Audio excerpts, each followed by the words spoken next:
नाशिकच्या सिंहस्थ कुंभमेळ्याच्या तारखा आज जाहीर होणार आहेत। मुख्यमंत्री देवेंद्र फडणवीस यांच्या उपस्थितीमध्ये कुंभमेळ्यासंदर्भात महत्त्वाची बैठक आहे। बैठकीनंतर साधू महंतांच्या उपस्थितीत शाही स्नानाच्या तारखा जाहीर होणार आहेत। कुंभमेळ्याच्या नियोजनासाठीच्या प्राधिकरणाच्या अध्यक्षांची आज नियुक्ती होणार आहे। कुंभबाबतच्या बैठकीत कोण कोण असणार आहेत ते एकदा आपण पाहणार आहोत ग्राफिक्सच्या माध्यमातून। कुंभच्या बैठकीमध्ये मुख्यमंत्री देवेंद्र फडणवीस उपस्थित असणार, त्यांच्या अध्यक्षतेखाली ही बैठक होणार। तर मंत्री गिरीश महाजन हे सुद्धा त्या ठिकाणी असणार आहेत। याच्या बैठकीमध्ये मंत्री नरहरी झिरवाळ यांचा सुद्धा समावेश असणार। या व्यतिरिक्त मंत्री दादा भुसे यांचा सुद्धा आजच्या या बैठकीमध्ये समावेश असणार आहे। सर्व 13 आखाड्यांचे साधू महंत सुद्धा या बैठकीमध्ये असणार आहेत। प्रत्येक आखाड्याचे 2 प्रतिनिधी असणार आहेत। आजच्या बैठकीत कोणते मुद्दे गाजणार आहेत, कोणते महत्त्वाचे मुद्दे ते एकदा पाहूयात। साधू सामग्रीसाठी कायमस्वरूपीची जागा, आखाड्यांची 1500 एकर कायमस्वरूपी जागेची मागणी, प्राधिकरणात साधू महंत, कुंभ नियोजन प्राधिकरणात साधू महंतांच्या समावेशाची मागणी, निधीची प्रतीक्षा, कुंभमेळ्यासाठी केंद्र व राज्याकडून अद्याप निधी आलेला नाही। नावाचा विरोध, कुंभ त्र्यंबकेश्वर नाशिक नावानं ओळखला जावा अशी त्र्यंबकच्या शिव आखाड्याची मागणी, नदी प्रदूषण, गोदावरी प्रदूषणाबाबत नाराजी, स्वच्छतेबाबत ठोस निर्णयाची अपेक्षा। नाशिकमध्ये 2026 ला होणाऱ्या सिंहस्थ कुंभमेळ्यात मोठे बदल होणार आहेत। यंदाचा सिंहस्थ कुंभमेळा हा 13 ऐवजी 22 महिने चालणार आहे। नाशिक सिंहस्थ कुंभमेळ्याबाबत प्रमुख 3 शाही स्नान पार पडणार आहेत। सिंहस्थ कुंभमेळ्यात 25 ऐवजी यंदा 42 पर्व होणार आहेत। 75 वर्षांनी येणाऱ्या त्रिखंड योगामुळे कुंभमेळ्याबाबत यंदा मोठे बदल होणार आहेत। संदर्भात ताजे अपडेट देण्यासाठी आपले प्रतिनिधी किरण ताजने आपल्यासोबत होते। किरण, आपण पाहतोय खरं तर नाशिकच्या सिंहस्थ कुंभमेळ्यामध्ये मोठे बदल होणार आहेत आणि त्यासोबतच आज महत्त्वाची बैठक सुद्धा होणार आहे। काय अधिकची माहिती या संदर्भात? कारण आपल्याला माहिती आहे की कुंभमेळ्याच्या पार्श्वभूमीवर प्राधिकरणाची घोषणा मुख्यमंत्री देवेंद्र फडणवीस यांच्याकडून करण्यात आलेली होती आणि त्यानंतर पहिल्यांदाच नाशिकमध्ये ही बैठक पार पडते आणि या बैठकीला 13 आखाड्यांचे प्रमुख या बैठकीला उपस्थित असणार आहे। सोबतच प्रशासकीय अधिकारी आणि मंत्रिमंडळात असलेले अनेक सदस्य या बैठकीला उपस्थित असणार आहे। प्रामुख्याने जर बघितलं तर मुख्यमंत्री देवेंद्र फडणवीस या वेळेला शाही स्नानाच्या तारखा जाहीर करणार आहे, याची संपूर्ण तयारी करण्यात आलेली आहे। मात्र यामध्ये महत्त्वाची बाब म्हणजे तब्बल 75 वर्षानंतर अशा पद्धतीचा योग आलाय त्रिकालखंड।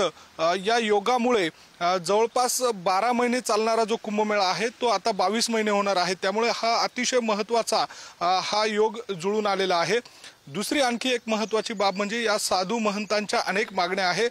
त्या मागण्यांपैकी एक महत्त्वाची मागणी आहे ती म्हणजे कायमस्वरूपीची साधूग्रामसाठीची जागा, ज्या ठिकाणी आखाड्यांचं संपूर्ण नियोजन केलं जातं ती भाडेतत्वावर जागा घेतली जाते आणि ती जागा जवळपास 500 ते 1000 एकरच्या दरम्यानची जागेची मागणी साधूग्रामसाठी करण्यात आलेली आहे। त्यावर मुख्यमंत्री देवेंद्र फडणवीस काय नेमका निर्णय घेतात हे देखील बघावं लागेल। दुसरी आणखी एक महत्त्वाची बाब म्हणजे जो प्राधिकरणाचा कायदा करण्यात आलेला आहे, जी समिती त्यामध्ये तयार केली जाणार आहे त्यामध्ये साधू महंतांचा समावेश नसणार अशा पद्धतीचा खुलासा मागील दौऱ्यावेळी देवेंद्र फडणवीस यांनी केलेला होता। मात्र आताच्या वेळेला त्या मागणीच्या पार्श्वभूमीवर काही निर्णय घेतला जातो का, या सगळ्या संदर्भामध्ये साधू महंतांची जी मागणी आहे त्याला नेमका काय प्रतिसाद मिळतो हे बघणं महत्त्वाचं असेल। दुसरी एक महत्त्वाची बाब म्हणजे 1.5 ते 2.5 वर्षांवर कुंभमेळा येऊन ठेपलेला आहे। केंद्राचा आणि राज्याचा जो निधी आहे तो लवकरात लवकर वितरित करून जी कामे करावायची आहे ती लवकरात लवकर करावी, निधीची प्रतीक्षा संपवावी अशा स्वरूपाची देखील एक मागणी आहे। दुसरी एक महत्त्वाची मागणी म्हणजे मोठा वाद या निमित्तानं चर्चेत आलेला होता, तो म्हणजे नाशिकच्या कुंभमेळ्याचं नाव त्र्यंबकेश्वर नाशिक करावं की नाशिक त्र्यंबकेश्वर करावं अशा स्वरूपाचा जो वाद होता तो मागील काळामध्ये चांगला चर्चेचा बनलेला होता। जे 13 आखाडे आहेत त्यापैकी काही आखाडे हे त्र्यंबकेश्वरला आहेत तर काही आखाडे हे नाशिकला आहे आणि त्यामुळे या दोन्ही आखाड्यांचा जो वाद आहे तो टोकाला गेलेला होता। त्यामध्ये नेमकी काय मध्यस्थी केली जाते, त्यावर नेमकी काय चर्चा केली जाते हे बघणं महत्त्वाचं असणार आहे। आणि याशिवाय ज्या शाही स्नानाच्या तारखा आहेत त्या तारखा आजच्या दिवशी जाहीर केल्या जाणार आहे। त्यामुळे मुख्यमंत्री देवेंद्र फडणवीस यांचा आजचा हा नाशिकचा दौरा कुंभमेळ्याच्या पार्श्वभूमीवर अतिशय महत्त्वाचा मानला जातोय। दुसरी आणखी एक महत्त्वाची बाब म्हणजे प्राधिकरण जो कायदा केलेला आहे, जी समिती असणार आहे त्यावर पदसिद्ध अध्यक्ष म्हणून विभागीय आयुक्त प्रवीण गेडाम यांच्या नावाची घोषणा देखील होण्याची शक्यता वर्तवली जाते। त्यामुळे अतिशय महत्त्वाचा आजच्या दिवसाचा हा दौरा।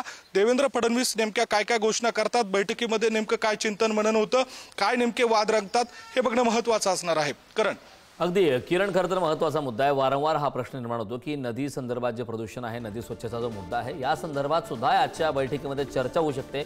त्या बाबतीत नेमका काय निर्णय भविष्यात घेतला जाऊ शकतो? कारण अतिशय महत्त्वाचा मुद्दा आहे। ज्या ठिकाणी कुंभमेळा भरतो त्या गोदावरी नदीच्या प्रदूषणाचा मुद्दा अनेकदा चर्चेला गेलेला आहे।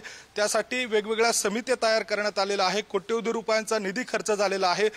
महत्त्वाची बाब म्हणजे याबाबत सर्वच राजकीय पक्ष नदीचं जे प्रदूषण आहे ते नदी प्रदूषण मुक्त व्हावी अशा स्वरूपाची मागणी करतात। मात्र स्थानिक पातळीवर प्रशासनाकडनं ज्या पद्धतीनं कारवाई होणं अपेक्षित आहे ती होत नाहीये आणि त्यामुळे जे एसटीपी प्लांट आहे त्यामधनं थेट जे सांडपाणी आहे ते गोदावरी नदीमध्ये मिसळलं जातं आणि त्यामुळे गोदावरी नदी प्रदूषित होते। अनेक ठिकाणी त्यामुळे पाणविल्या देखील तयार होतात आणि गोदावरी नदीचं जे पावित्र्य आहे ते या ठिकाणी राखण्यामध्ये स्थानिक प्रशासनाला यश येत नाही, ही अधिक चिंतेची बाब आहे। आणि यावर देखील मागील काळामध्ये साधू महंतांनी प्रचंड नाराजी व्यक्त केलेली होती।